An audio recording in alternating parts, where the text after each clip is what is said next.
Hey everybody, this is Beth Durinsky from Odyssey Insurance and Investments, and you're listening to the podcast, Real Insurance Made Simple.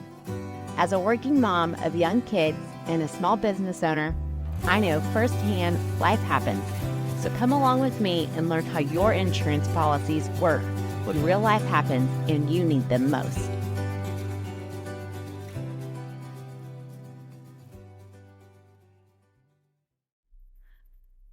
Hello, everybody, and welcome back to another episode of the Real Insurance Made Simple podcast. We are in our business mini-series, and this week should be a fairly quick and straightforward conversation on the commercial auto policy.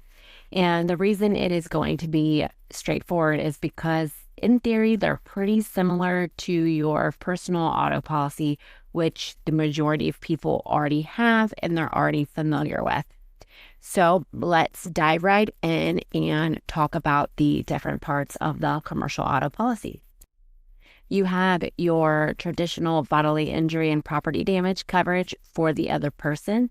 A lot of people are familiar with this on their auto policy in the form of what's called split limits, where you have a per person bodily injury limit, a per accident bodily injury limit, and then a property damage limit.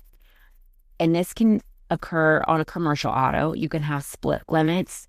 Most commonly, we work with and we quote and we write commercial auto policies on a combined single limit. So what is the difference? Let's start by better understanding how split limits. Split limits, let's say we have $250,000 per person, $500,000 per accident, and $250,000 for property damage. This means in the event you're involved in an auto accident, when you're found at fault and say that you physically harm other people's body during that accident, and let's say there are 4 people that you physically harm in this accident, each person can collect up to $250,000 towards their bodily injury. However, the accident itself will not pay out more than $500,000. So let's say all 4 people need $250,000. It will actually be on a first come, first served basis, because once the payouts meet $500,000, it is at that point that the plan no longer pays for bodily injury for that particular accident. Separately, you have another limit of $250,000 for property damage. So the most that it will pay to replace someone's property is $250,000. So as long as you're not driving along and hitting like a very fancy Lamborghini, then you would be good. The other thing that you want to be careful on hitting, and when it comes to your property damage limit, is if for some reason you were to hit a building or do some major damage to a structure that would potentially exceed your property damage limit of $250,000. But aside from that, your everyday car on the road, you wouldn't exceed that limit. Or I guess if you were to hit or be at fault for multiple cars at one time, that's when you could look at exceeding that $250,000 property damage limit. So that is the summary and example of how split limits work. On the opposite side of things, you have the ability to do combined single limits.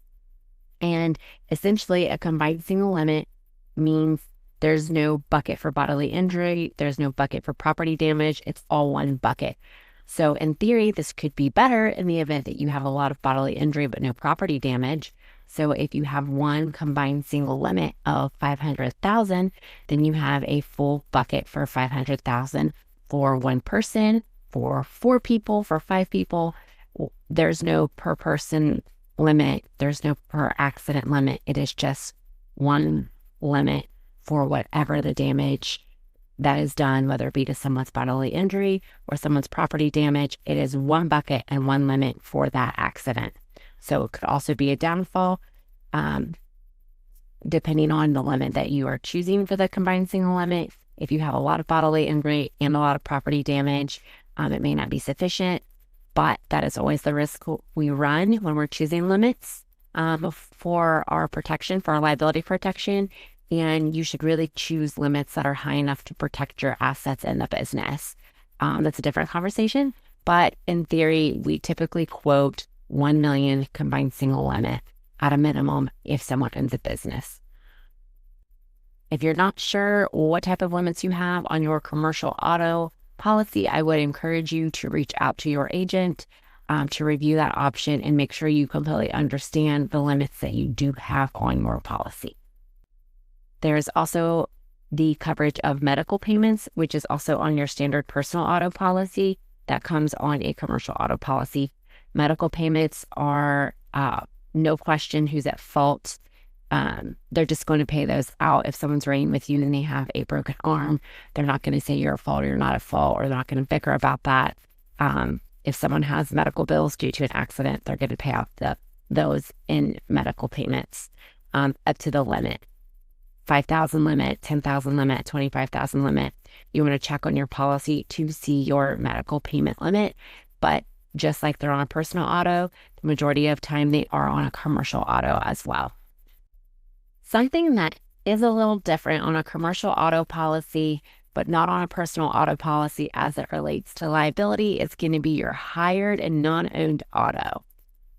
This is where a business asks an employee to, as an example, they ask their employee to drive to the bank to make a deposit. Or maybe they're a restaurant and they ran out of something that they use a lot of.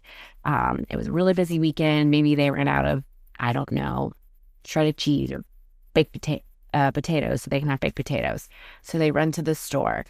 If the employee gets in a wreck while they are utilizing their personal car for the business purposes, essentially the business can be found at fault for that. Someone can choose to sue the business for their damages because the employee was utilizing their car on behalf of the business.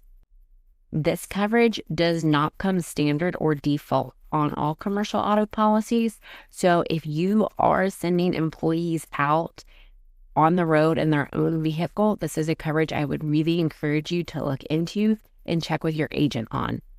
In addition to employee-owned vehicles, this endorsement also includes vehicles that are hired by the business, vehicles the business rents, leases, or even borrows. So just a few things to think about, because I do know there are some businesses out there that will rent different vehicles to do different things, or they may borrow a vehicle, lease a vehicle.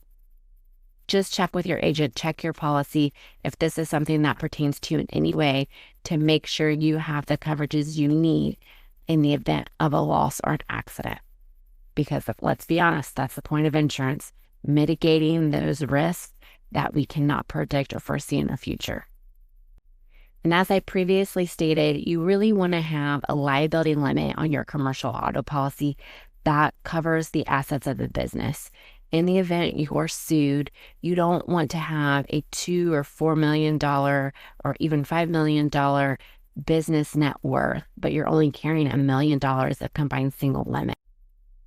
If you are doing that and you are underinsured for liability purposes and the value or the net worth of your business exceeds the limit of liability that you're carrying on your commercial auto policy, you really set yourself up for your business to be put at stake in the event that a loss happens in an auto accident that exceeds that liability limit on commercial auto, and then you're paying that out of the business's pocket.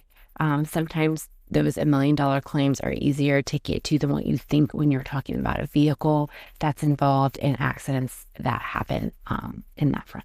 So something to think about.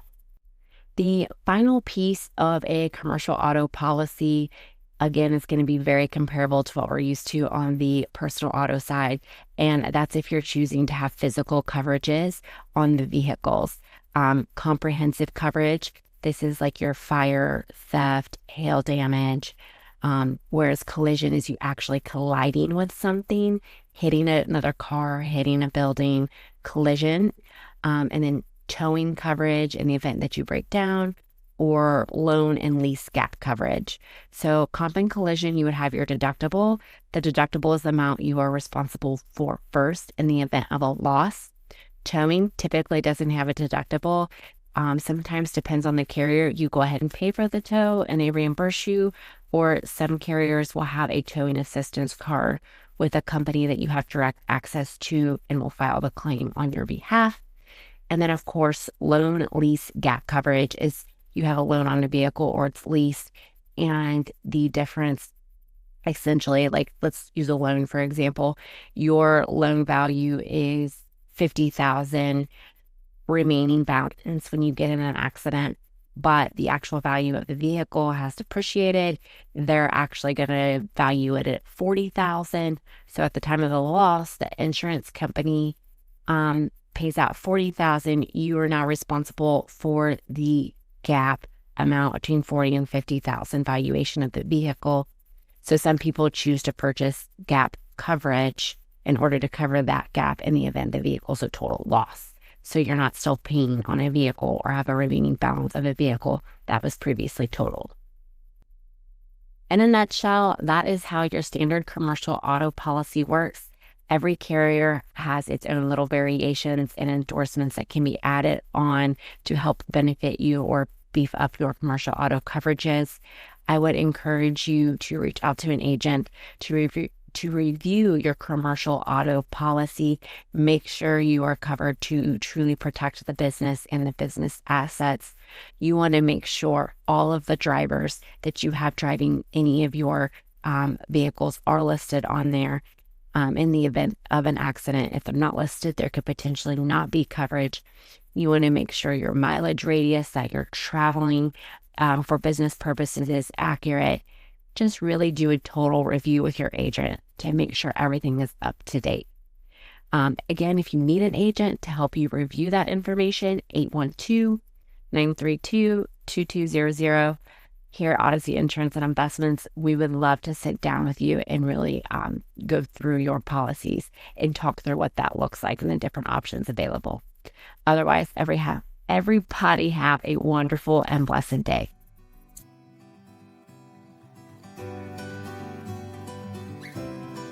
Thank you all for listening today. We hope you found this episode helpful and informative as you navigate the world of insurance. As a reminder, this podcast is never for legal or professional advice, and you should always consult your local and licensed insurance professional. We wish you a week filled with love and blessings from the team at Odyssey Insurance and Investments.